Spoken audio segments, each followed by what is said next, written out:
তরকারির দাম সব বেশি, এটা টু মাছ। 120 টাকা দিয়ে লুবির কেজি আমি খাইতাম নি, এটা তো খালি 19 টাকা দরকার।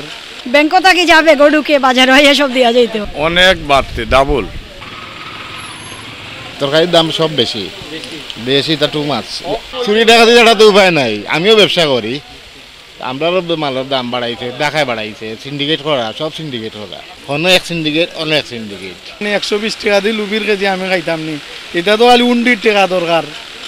19 টাকা না হইলে তো এটা কোনোভাবেই না। দিন মজুরি যারা করে, একজন শ্রমিক, একজন রিক্সা চালক, এরা তো এটা তরকারি নিয়ে খাওয়ার মতোও না, খালি খাই তুইব আলু।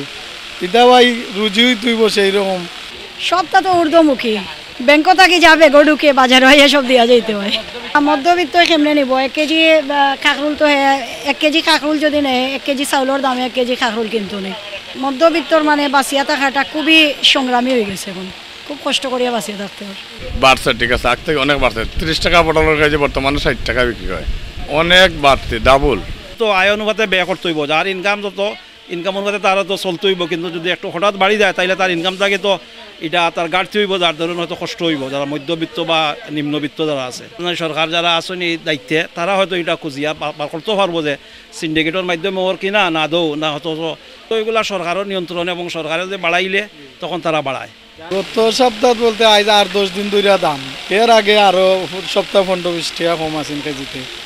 দাম বাড়ার তো সিলেটে কোনো মাল নাই, আর বাইরে বিভিন্ন জায়গায় এই মেঘ বাদলর মালের সরবরাহ কম, হয়তো উৎপাদনও কম, আর এই কারণেও সিলেটে একটু দাম বেশি। সিন্ডিকেট তো ভাই যে সময় অতীতেও ছিল এখনও আছে, সিন্ডিকেট কোনো ভাঙ্গা ভাঙ্গি নেই, এটা চলের। 5 আগস্টের পরে তো ভাই একটা তো সিজনও একটু কম আসেন, এখন তো আর হিসাবে কম নাই, হিসাবে কম নাই।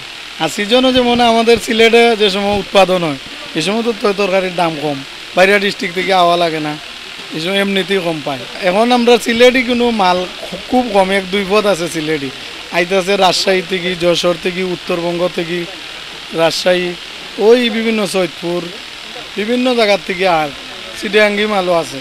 গত সপ্তাহ এর আগ থেকে মানে 10-12 দিন আগের থেকে কেজিতে 10 টাকা, 20 টাকা, 15 টাকা এমনটা করে বাড়ছে। বর্তমানে কিছু বাড়াইলো, আর এই যে রেট কইছি এটা এই 4-5 দিন দুইটা স্থিতিশীল সমান। ব্যবসা ভাই মান্দা, ব্যবসার কথা আর কোয়াত গেলে তো আর কোয়া নাই। দাম তো গত 15 দিন থেকে তো কোনো জিনিসের দাম কমের না, বাড়ের ছাড়া। কেউ কেউ করতো যে অন্যদিকে বন্যা হওয়ার, যার কারণে ফসল উৎপাদন কমর পাওয়া যায় না। আসলে সবটাও সিন্ডিকেট, হাত বদলাইছে, সিন্ডিকেট বদলাইছে না। এটা তো কথা তো আসলে ব্যবসায়ীর কাছে, তারা আনরা বেচরা, তারারও তো আপ ডাউন খরচ আছে, সবটা তো আমরা উপরে থাকি লইলেন। আপনি ও 2 দোকানের মাঝে দেখুন, এই বাইরের কাছ থেকে কিনছি 60 টাকা করিয়া কাকরুল, ও আঙ্কেলে কইছেন 60 টাকা, আর ওজনে আয়া কইছে না 60 নাই 70 টাকা। এই দুই হাতের ভিতরে যদি 10 টাকার ব্যবধান হয়, এটার লাগে দায়ী কে? সাফার তো কাস্টমারের, ব্যবসায়ী এরা দায়ী নাই নি। 2 হাতের ভিতরে যদি 10 টাকা দামর উঠানামা করে, এটা কী অবস্থা? আমরা চাওয়া দ্রব্যমূল্যগুলা যাতে সাধারণ মানুষের আওতার ভিতরে আয়, ওটাও আমরা চাওয়া।